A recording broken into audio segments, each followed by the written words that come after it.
Assalamualaikum warahmatullahi wabarakatuh. Waalaikumsalam warahmatullahi wabarakatuh. Alhamdulillahirabbil alamin wassalatu wassalamu ala asrofil anbiya'i wal mursalin sayyidina Maulana Muhammadin wa ala alihi washabihi ajmain amma ba'du.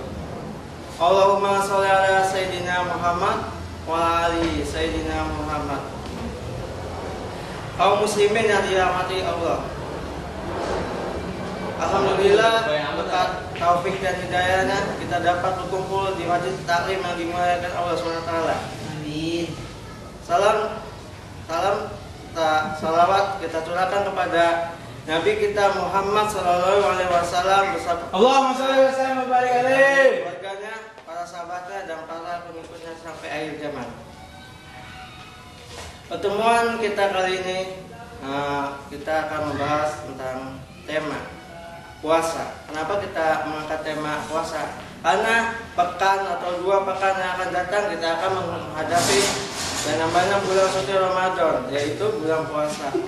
Ya, di mana ibadah muslim sedunia.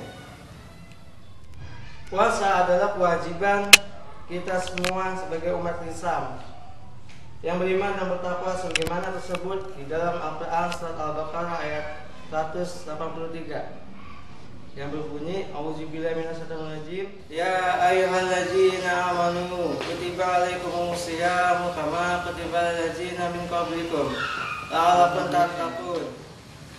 Yang artinya, hai orang-orang yang beriman, diwajibkanlah atas kamu berpuasa sebagaimana diwajibkan atas orang-orang sebelum kamu supaya kamu bertakwa. Puasa hanyalah pada siang hari. Kita tidak boleh makan, minum, serta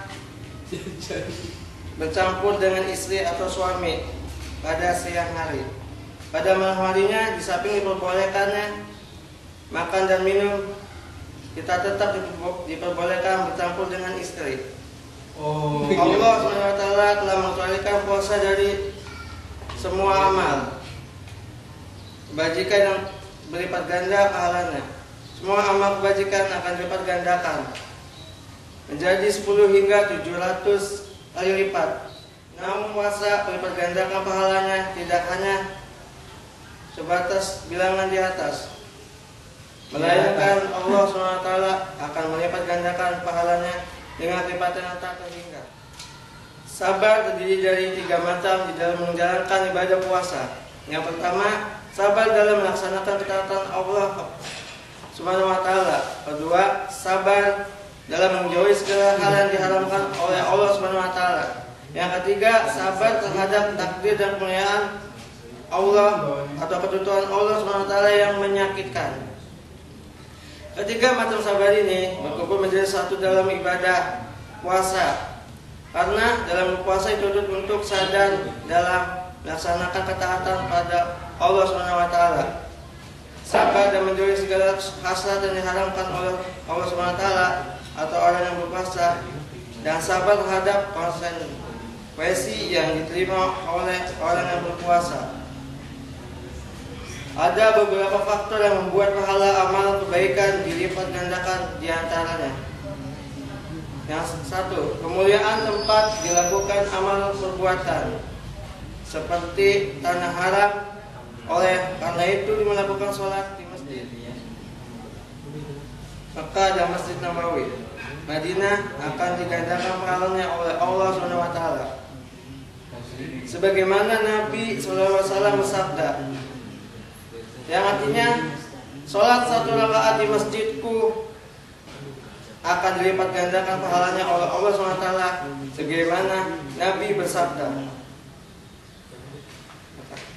sholat 1 rakaat di masjidku ini atau Masjid Nabawi lebih baik daripada sholat 1000 rakaat di masjid manapun, Subhanallah, selain Masjid Haram. Allahu Akbar. Allahu Akbar.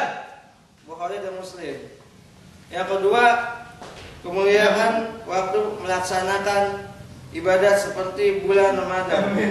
10 hari pertama bulan Dzulhijjah, Nabi SAW bersabda, yang artinya barang siapa melakukan satu ibadah sunnah pada bulan Ramadan, maka ia seperti orang yang melaksanakan ibadah wajib pada selain bulan Ramadan. Hadis riwayat Ibnu Uzaimah.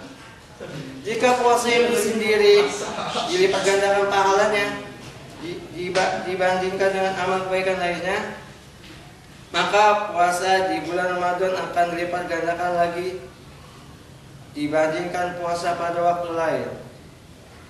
Hal ini karena ia dilakukan pada waktu yang mulia atau bulan Ramadan, dan ia merupakan puasa diwajibkan Allah SWT atas hamba-hambanya serta menjadikan sebagai salah satu rukun Islam. Tingkatan orang berpuasa, ada dua tingkatan orang berpuasa. Yang pertama yaitu orang yang meninggalkan makanan, minuman, dan syahwatnya karena Allah SWT. Ia mengharapkan balasan dari surga Allah.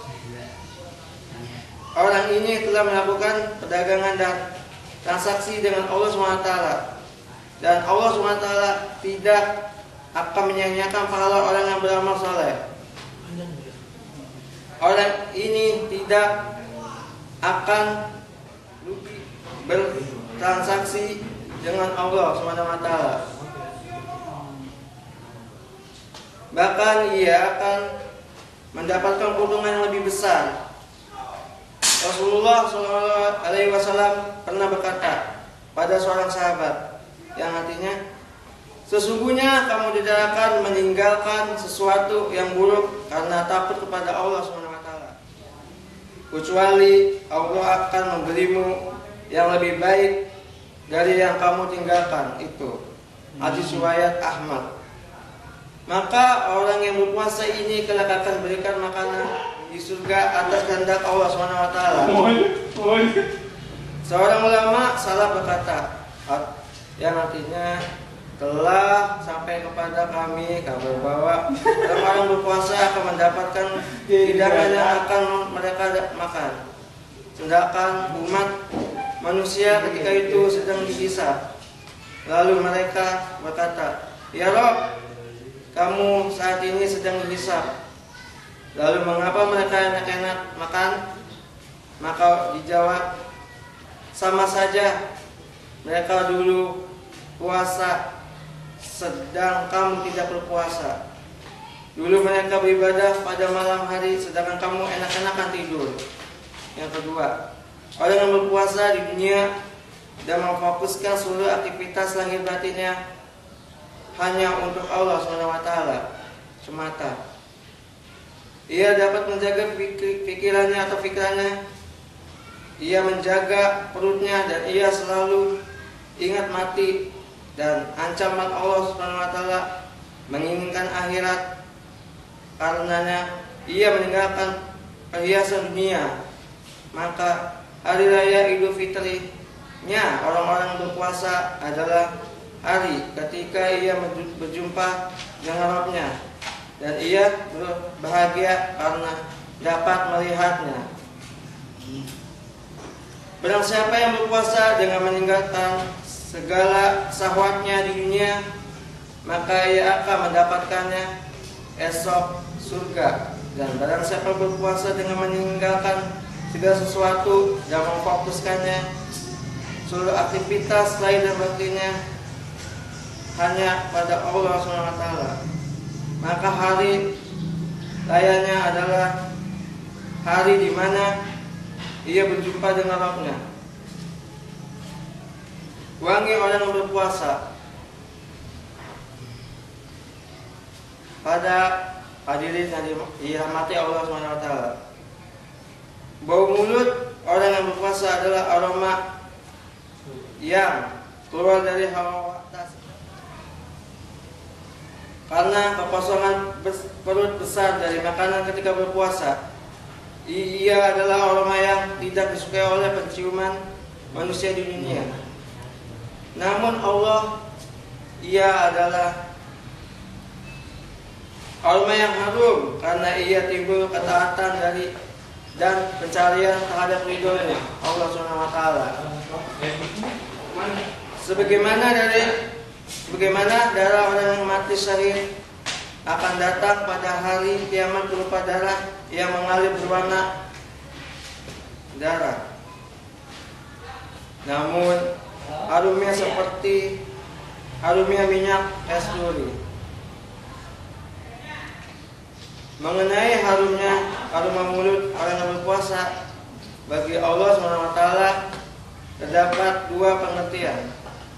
Ketika puasa menjadi rahasia antara seorang hamba dengan Tuhannya di dunia, maka Allah akan menampakkannya di akhirat di hadapan makhluk itu, agar dengan ini semua orang-orang berpuasa menjadi terkenal di kalangan semua orang, yang sebagai balasan dari usaha mereka untuk merahasiakan puasa mereka di dunia.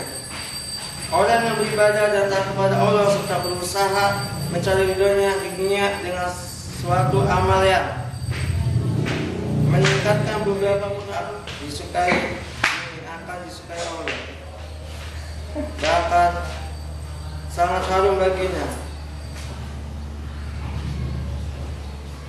Bau mulut orang-orang yang berpuasa lebih harum daripada aroma minyak kasturi. Jadi kesimpulan khutbah kali ini adalah dahsyatnya sekali pahala bagi orang-orang yang berpuasa di bulan Ramadan. Karena bilang siapa orang yang tidak bisa menjalankan puasa di bulan Ramadan itu sangat merugi. Karena ladang pahala di bulan suci Ramadan adalah sangat dahsyat. Dan barang siapa yang tidak bisa menjalankannya ialah orang yang sangat merugi, karena jauh dari rahmat Allah. Namun itu saja khutbah. Gue nanya. Ada pertanyaan dari audiens? Ada. Ya, silakan. Nah, Mbak dulu.